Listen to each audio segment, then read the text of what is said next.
Thank you Anam, बहुत शुक्रिया आप सबका भी यहाँ मौजूद होने का। तारुफ इवेंट का थोड़ी सी तहमीद के साथ मैं बांधना चाहूँगा। अर्ज़ है, आदम से पैदा होने वाले पहले इंसानी बच्चे ने कत्ल किया।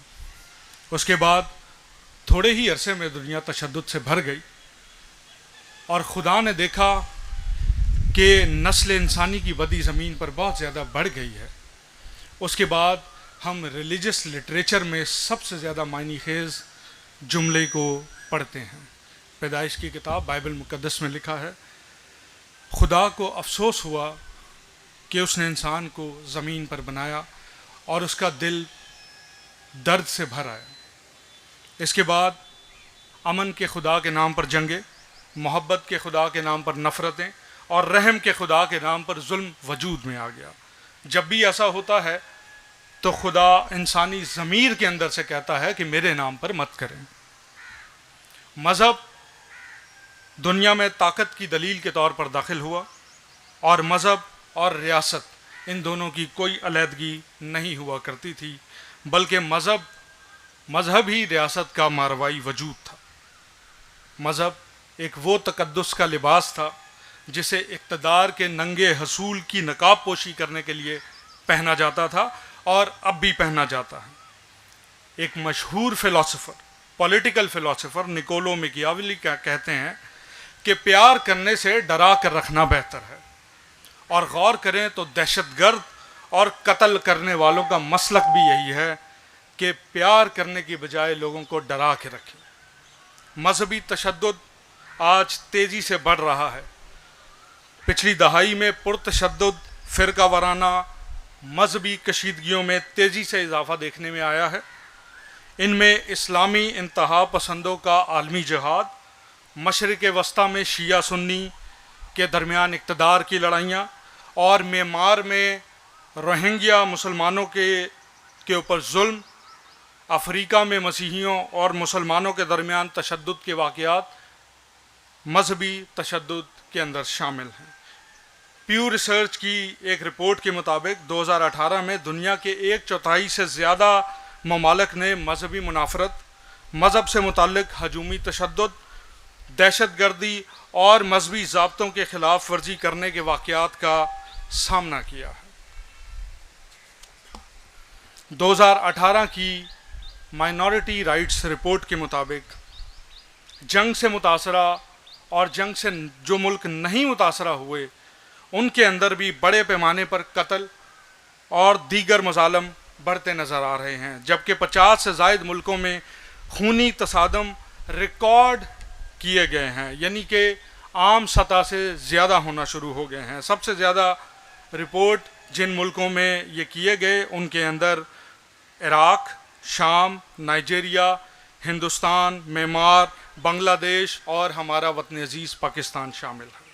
18 से ज़्यादा ममालिक के अंदर हिंदुओं के ख़िलाफ़ मजहबी बुनियादों पर धमकियाँ, नारेबाजी की गई हैं जो उनके ख़िलाफ़ तशद्दुद को हवा देती हैं। बदकिस्मती से वतन अजीज़ में फ़िरका वाराना तशद्दुद का ख़तरा कम होने की बजाय बढ़ रहा है। हर साल नहीं, हर महीने नहीं, ये वाक़यात रोज़ का मामूल बन चुके हैं, हमारे और आपके मोहल्लों तक आ पहुँचे हैं। हंगामा खेजी और गैर यकीनी सूरत हाल के इस दौर में लोगों का इस तरह मिलकर बैठना मजहबी तशद्दुद का अहम तर्याक पेश करता है। हमारे सब पाकिस्तानी होने के तौर पर हमारी बहुत सी मुश्किलात हैं, मगर मजहबी जनूनियत का मसला सफ़े अव्वल में आ रहा है। रुबैका कोस्टा एक मशहूर साइंसदान, सोशल साइंटिस्ट हैं, अपनी किताब द वॉचमैन्स रैटल में लिखती हैं, एक बड़ा दिलचस्प तबसरा पेश करती हैं कि तहज़ीबें असल में मरती कैसे हैं।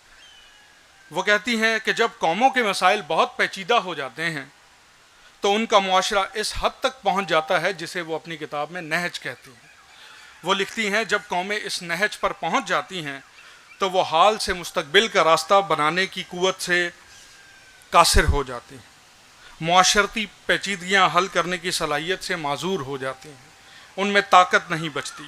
रेबेका कोस्टा का इस्तदलाल ये है कि वजूहात कुछ भी हों, मायान्स, रोमन सल्तनत اور 13ویں صدی کی خمر سلطنت۔ ان کا زوال اس لیے پیش آیا کہ مسائل اس وقت کے لوگوں کے حل کرنے کی طاقت سے زیادہ پیچیدہ ہو گئے تھے، تہذیبیں اوور لوڈ ہو گئی تھیں اور سسٹم ٹوٹ گئے، نظام درم بھرم ہو گیا۔ یہ کسی بھی تہذیب کے ساتھ ہو سکتا ہے۔ مزید یہ بھی لکھتی ہیں کہ یہ ہمارے ساتھ بھی ہو سکتا ہے۔ خرابی کی پہلی علامت گرڈ لاک ہے، یعنی جو بڑے مسائل ہیں ان سے نمٹنے کی بجائے لوگ معمول کے مطابق زندگی گزارتے ہیں، جاری رکھتے ہیں اور پھر بآسانی اپنے ان مسائل کو آنے والی نسل کے اندر منتقل کر دیتے ہیں، اور اس طرح آنے والی نسل پر لوڈ بڑھتا جاتا ہے۔ اور دوسری علامت انہوں نے خرابی کی یہ بتائی ہے، وہ کہتی ہیں کہ یہ غیر معقولیت کی طرف جانا ہے، یعنی کہ فکشنل ہو جانا ہے، حقیقت پسندی سے دور ہو جانا ہے۔ مطلب یہ کہ لوگ حقائق کا مقابلہ نہیں کرتے، بلکہ وہ مذہبی تسلیوں کے اندر پناہ لے لیتے ہیں۔ اپنے مسائل کو عقلی طور پر حل کرنے کی بجائے لوگ خدا کو نذرانے اور قربانیاں دے کر راضی کرنے کی کوشش کرتے ہیں اور اسی پر توجہ دیتے ہیں، مگر اس سے مسائل حل ہوتے نہیں ہیں۔ مسائل اپنی جگہ موجود ہوتے ہیں اور ہمیں انہی مسائل کو حل کرنا ہے۔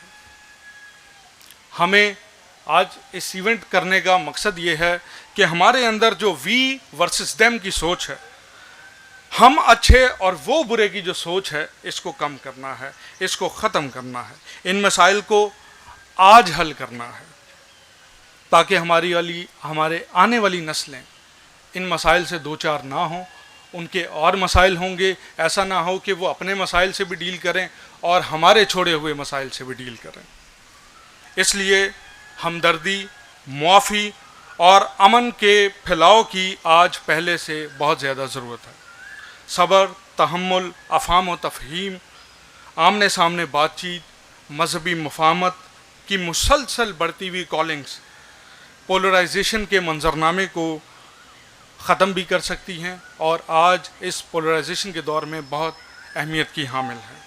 یہی وجہ ہے کہ آپ سب یہاں موجود ہیں، یہی وجہ ہے کہ ہم نے اس پروگرام کو ترتیب دیا ہے، تاکہ معاشرے میں امن کو بڑھاوا ملے، اور اپنے تمام اختلافات کے باوجود، ظاہر ہے ہندو مسلمان نہیں ہے، مسلمان ہندو نہیں ہے، کرسچن شیعہ نہیں ہے، شیعہ کرسچن نہیں ہے، اختلافات ہم سب کے اندر مذہبی طور پر موجود ہیں، مگر کیا اس کا مقصد یہ ہے کہ ہم کسی کے بھی نظریات اور عقائد سے اس کے اوپر تشدد شروع کر دیں؟